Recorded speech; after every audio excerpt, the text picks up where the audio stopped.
இப்போ வெயில் காலத்தில் சுண்டைக்காய் வத்தல், மணத்தக்காளி வத்தல், மிளகா வத்தல், வத்தல், வடாம், அப்பளம் அந்த மாதிரிலாம் வெயில் வீணாகாமல் போட்டு வச்சுக்கலாம். இன்றைக்கி நம்ம சுண்டைக்காய் வத்தலும் மணத்தக்காளி வத்தலும் எப்படி பண்ணுறதுன்னு நான் உங்களுக்கு சொல்லித்தரேன்.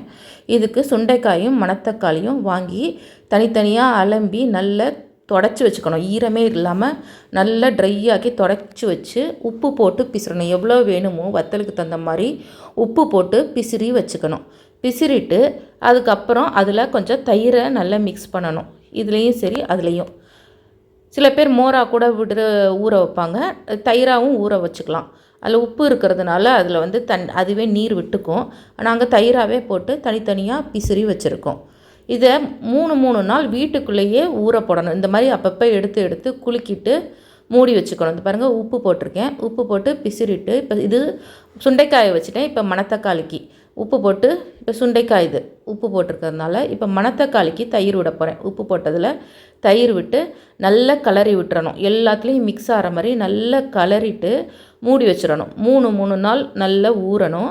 இது சுண்டைக்காய் வத்தல் நேற்றே தயிர் விட்டதுனால கொஞ்சம் ஒரு மாதிரி கலர் இதாக இருக்குமா, சேஞ்ச் ஆகிருக்கு.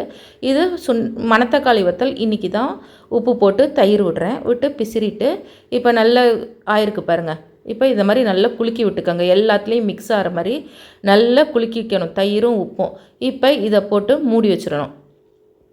மூடி 3 நாள் வீட்டுக்குள்ளேயே நல்லா ஊறணும். அப்பப்போ அன்னன்னைக்கு இப்போ பாருங்கள் இது 2வது நாள் எடுத்து மூடியை திறந்து எடுத்து குலுக்கியிருக்கேன். இந்த பாருங்கள் தண்ணி விட்டுருக்கு பார்த்தீங்களா நல்லா. இப்போ 2வது நாளைக்கு குலுக்குறேன். இந்த மாதிரி குலுக்கி நல்லா பாருங்கள் தண்ணி விட்டுருக்கு. இப்போ திரும்ப மூடி வச்சுறேன். சுண்டைக்காய் இது மணத்தக்காளி சுண்டைக்காய் ரெண்டுமே பாருங்கள் நல்லா தண்ணி விட்டுருக்கு. இந்த மாதிரி 3 நாளைக்கு பண்ணணும்.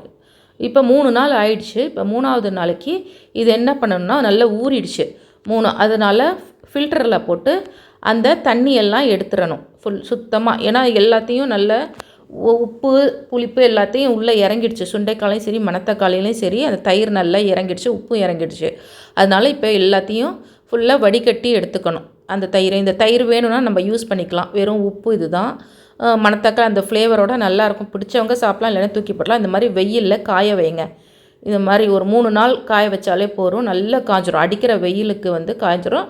இல்லை இன்னும் வேணும்னாலும் கூட வேணுனாலும் 2 நாள் காய வைக்கலாம். இந்த மாதிரி துணி போட்டு மூடி காய வைங்க மணத்தக்காளி இதையும். ஏன்னா காக்கா புறாலாம் கொத்திச்சுன்னா அது பாய்சன் ஆகிடும் நமக்கு. நல்லா இந்த பாருங்கள் காய்ஞ்சிடுச்சு. தொட்டு பார்த்தாலே தெரியுது. 3 நாளைக்கு அப்புறம் நல்லா கருப்பாயிடுச்சு பாருங்கள். தொட்டு பார்த்தா ஜல ஜலன்னு சவுண்டு கேட்கும். அது மாதிரி தனித்தனியாக அதுதான் காஞ்சிடுச்சுன்னு அர்த்தம். இப்போ அடுத்த ஈடு காய வைக்கிறேன். இந்த மாதிரி மரத்தட்டில் காய வச்சிங்கன்னா சீக்கிரம் காயும்.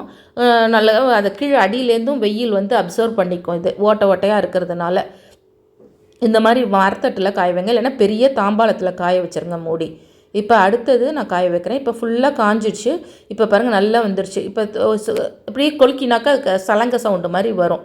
இதை பாருங்கள் நல்லா ஆயிடுச்சு. இதை நான் உங்களுக்கு பொரிச்சும் காட்டுறேன் கொஞ்சமாக எடுத்து. இந்த பாருங்கள் சுண்டைக்காய் வத்தல் கொஞ்சம் மணத்தக்காளி வத்தல் ரெண்டுத்தையும் எப்படி பொரிக்கிறதுன்னு காட்டுறேன். நல்லா பிளாக் ஆகிடுச்சு பாருங்கள். இப்போ சுண்டைக்காய் வத்தலை பொரிக்கிறேன். எண்ணெயில் போட்டு பொரித்து இதை தயிர் சாத்துக்கும் தொட்டுக்கலாம். மோர் குழம்புக்கு இதை தானுக்கு பதிலாக இதை சுண்டைக்காய் வத்தல் போட்டால் சுகருக்கு ரொம்ப நல்லது. மணத்தக்காளி வத்தலும் சுண்டைக்காய் வத்தலும் சுகருக்கு நல்லது. எப்படி வந்திருக்கு பாருங்கள். அடுத்து மணத்தக்காளி வத்தலை பொரித்து காட்டுறேன். இதையும் பாருங்க. இது உங்களுக்கு ரொம்ப பிடிக்கும்னு நினைக்கிறேன். பிடிச்சிருந்தால் லைக் பண்ணுங்கள்.